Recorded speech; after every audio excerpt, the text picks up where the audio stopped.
Deterrence AI, the leading blog in proactive security.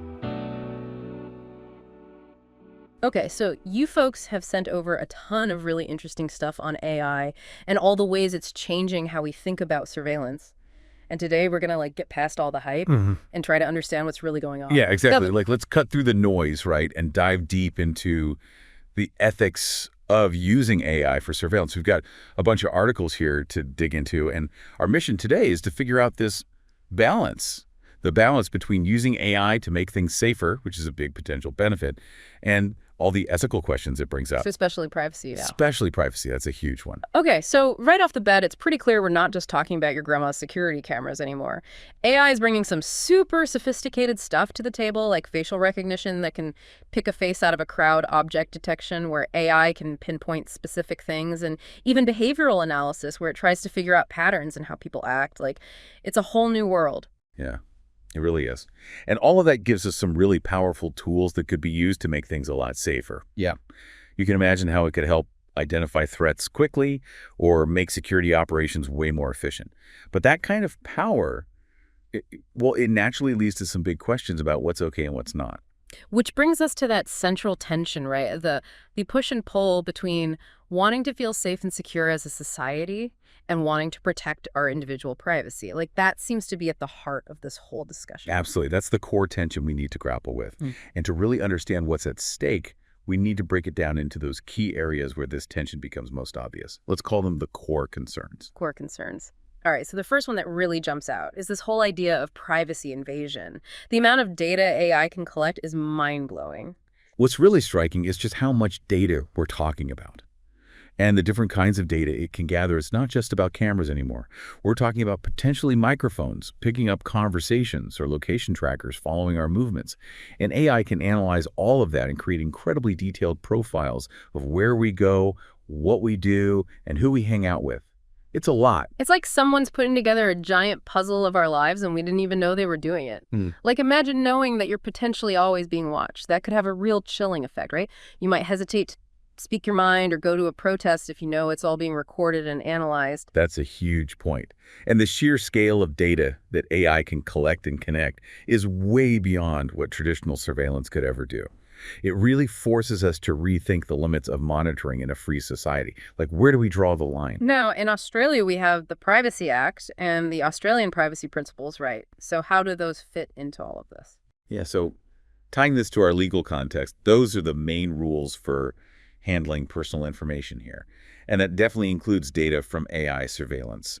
They stress things like being open about what data is being collected, getting people's consent, and keeping that data safe. But it seems like AI is moving so fast that our laws might be struggling to keep up. It's like trying to catch a bullet train with a horse and buggy. That's a really important point. It raises the question of whether our current laws are really up to the task. The super fast development of AI is bringing up all these new challenges that the original laws might not have even considered. So there's definitely a debate going on about whether we need to update those laws. Okay, moving on from the actual data collection itself, another big concern seems to be around informed consent and transparency. It feels like so much of this AI surveillance is happening without us even knowing about it. Yeah, what's noticeable here is how often these systems are operating without our knowledge or consent. Think about facial recognition tech being used in a public place. People often have no clue it's even happening, let alone what data it's gathering and how it's being used. And that lack of awareness really takes away our ability to make choices about our own privacy, doesn't it? We can't exercise our rights or make informed decisions if we don't even know we're being monitored. Right. It takes away our control in those situations. And it's not just about knowing you're being watched. It's also about the lack of transparency about the whole process. What data are they collecting exactly? How are these complex algorithms using it? And who has access to that information? One of the articles mentions this black box problem with AI, which sounds kind of creepy. It means even the people using these systems might not fully understand how they're reaching their conclusions, using a tool without knowing how it works. Yeah, that's a big deal. The way advanced AI works can be so complicated that it's really hard to figure out why it made a specific decision or even if that decision was the right one. And that lack of transparency makes it tough to hold anyone accountable or to even figure out if there are biases built into the system, like trying to fix a car engine when you can't even see what's under the hood. So it seems like a crucial step is just being more transparent, right? making it clear to people when AI surveillance is being used, what it's being used for, what kind of data it's collecting, and how that data is being used. Definitely. Openness is essential for responsible AI surveillance. It's about building trust and making sure the organizations using these technologies are being accountable. Okay, let's shift gears a bit and talk about something that seems to be a major worry, that these AI systems might not be as neutral and objective as we might think. The thing is, AI learns from the data it's given, right? So if that data contains existing biases or imbalances, like things that reflect societal prejudices or historical trends, then the AI can actually pick up on those patterns and even make them worse, leading to unfair outcomes. And in the case of surveillance, that could mean certain groups of people being unfairly targeted or flagged as suspicious just because of who they are. Exactly. And there's research that backs this up, especially when it comes to facial recognition.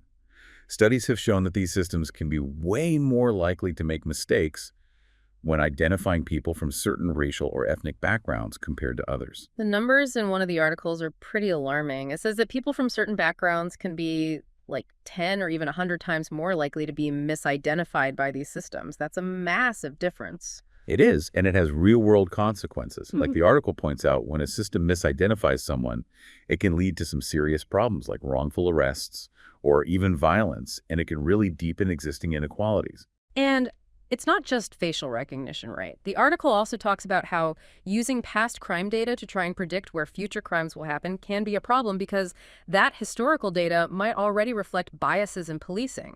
It's like the system is learning from and then repeating past mistakes. Exactly. It creates this feedback loop where past practices, even if they were flawed or unfair, influence future decisions. That can lead to certain communities being overpoliced, even if the actual crime rates don't justify it. This all leads into another big concern, the whole question of who's responsible when AI systems make mistakes. Yeah, this is where it gets complicated. As AI becomes more autonomous and makes more decisions on its own, it becomes harder to figure out who's actually accountable when something goes wrong. Whether it's a wrong ID, a case of AI intervening when it shouldn't, or even a data security breach, those traditional lines of responsibility get blurry when algorithms are calling the shots. And that black box thing we talked about makes it even tougher, right? If we don't understand how the AI reached a decision, how can we even begin to figure out who's to blame or how to fix the problem? Exactly. That lack of transparency can really erode trust in these systems. When we can't understand the reasoning behind an AI's actions, especially in a situation like surveillance, it's really hard to feel confident that those actions are justified or accurate. And that lack of clarity really impacts our ability to hold anyone accountable. Okay, so we've talked about a lot of challenges here, but the article also mentions ways we can navigate these complexities and find some balance between the good things AI can bring to surveillance and all these important ethical considerations. What are some of the key principles for doing that?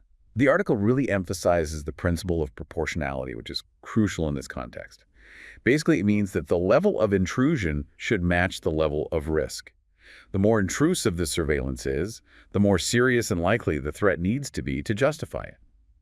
Making sure the response is proportionate to the actual danger. So using widespread AI surveillance for something relatively minor wouldn't really be considered okay. Right. In that kind of situation, the impact on everyone's privacy would likely outweigh any security benefits.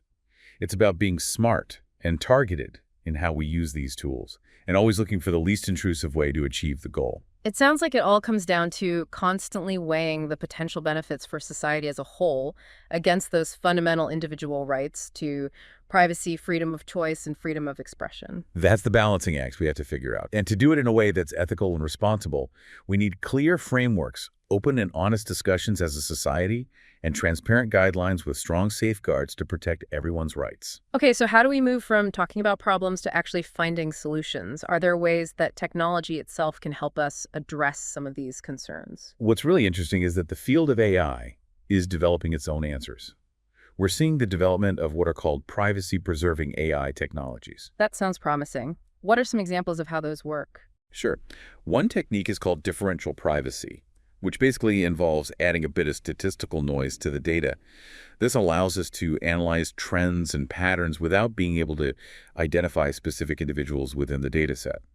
Another approach is homomorphic encryption, which is pretty cool. That lets you do calculations on data that's still encrypted, so the information stays protected even while it's being analyzed.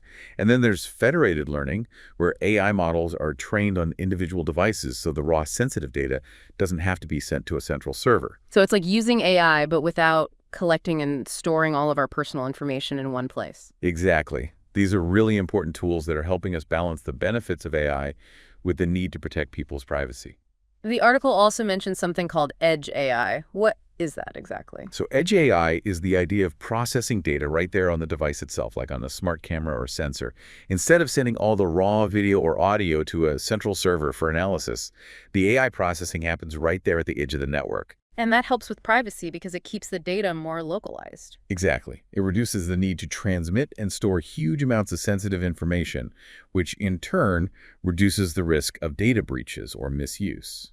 Plus, Edge AI can be designed to be really specific, focusing only on certain events and potentially even anonymizing data right there on the device before it's sent anywhere else. That makes a lot of sense. Keep the data close to the source and minimize how much sensitive stuff is being moved around. We talked earlier about transparency, but the article really highlights it as a solution itself, along with this idea of explainability. Absolutely. It's not just a nice to have, it's essential.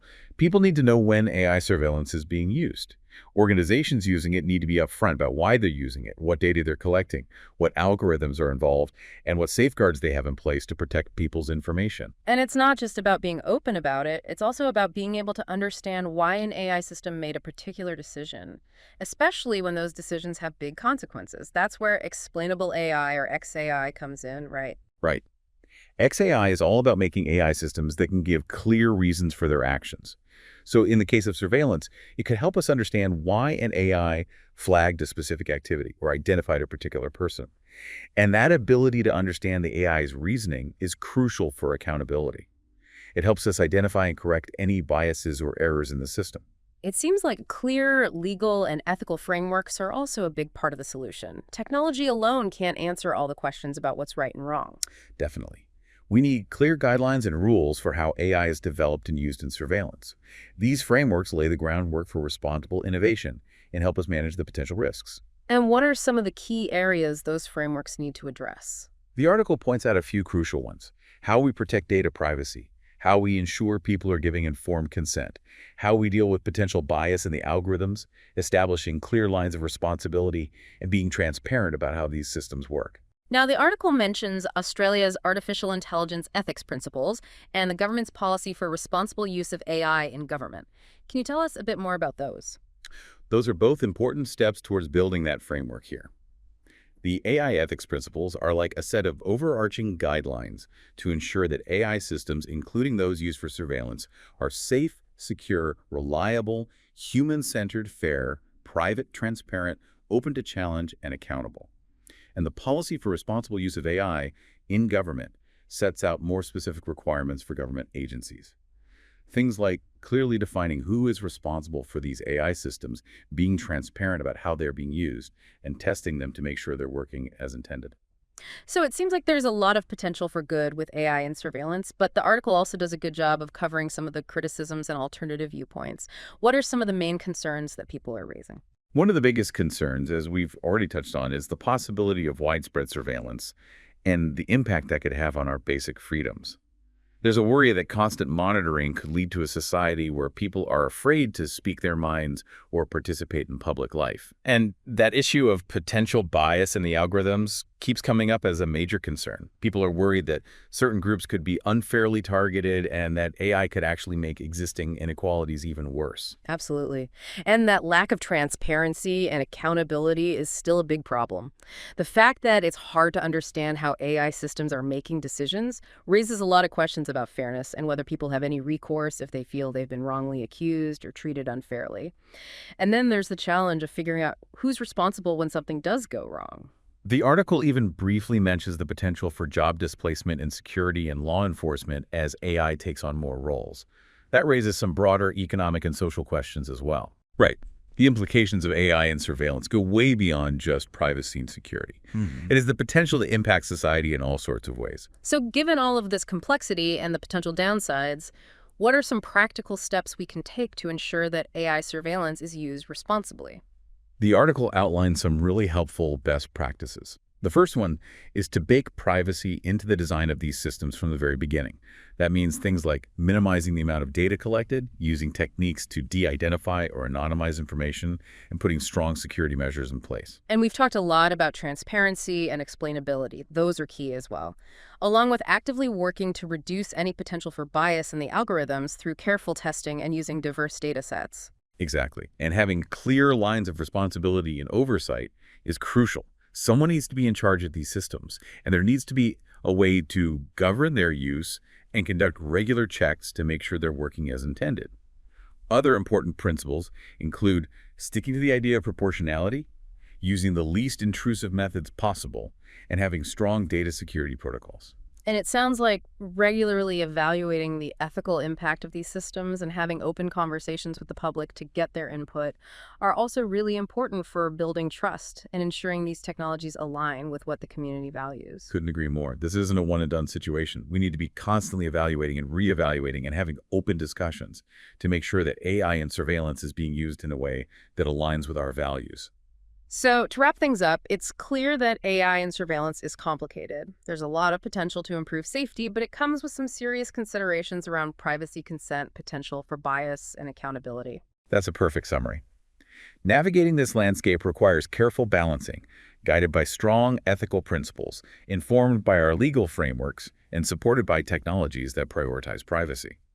It all comes down to making sure the level of surveillance is appropriate for the risk being open and transparent about how these systems work, actively working, to reduce bias and ensuring accountability. And keeping that conversation going with the public is crucial for building trust and making sure that as this technology evolves, it reflects our values as a society. Yeah, exactly. This is a constantly evolving area, and we need to stay engaged, adapt our guidelines as needed, and maintain a strong commitment to protecting individual rights. This has given us all a lot to think about for sure. So for everyone listening, here's something to consider. Based on what we've talked about today, what specific safeguards do you think are most important when it comes to using AI for surveillance? Or maybe think about a recent news story about AI surveillance and see if you can look at it through the lens of the ethical issues we've explored today. It's a conversation that's only just beginning.